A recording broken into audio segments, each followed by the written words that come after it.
بسم الله الرحمن الرحيم.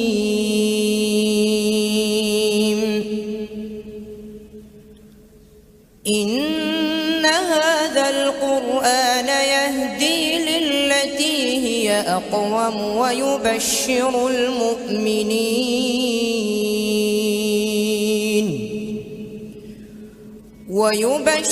المؤمنين الذين يعملون الصالحات أن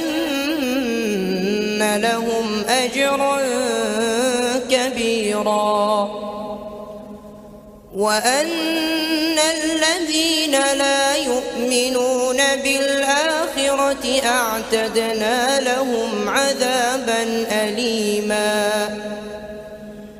ويدعو الإنسان بالشر دعاءه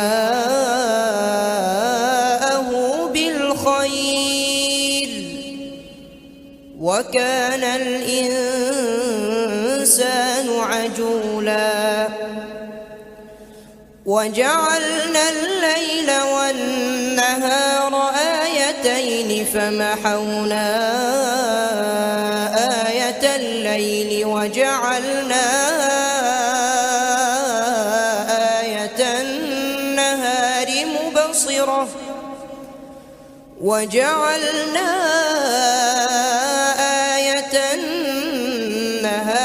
مبصرة لتبتغوا فضلا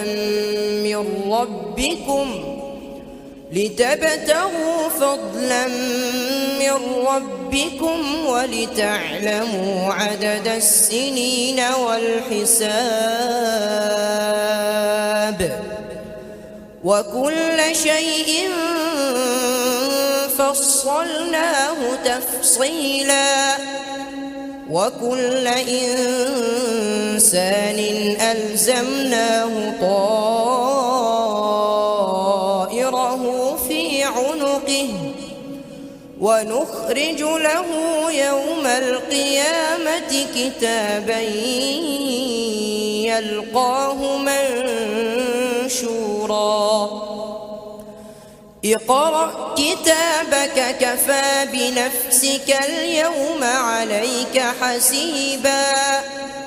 من اهتدى فإنما يهتدي لنفسه، ومن ضل فإنما يضل عليها، ولا تزر وازرة وزر أخرى، وما كنا معذبين حتى نبعث رسولا.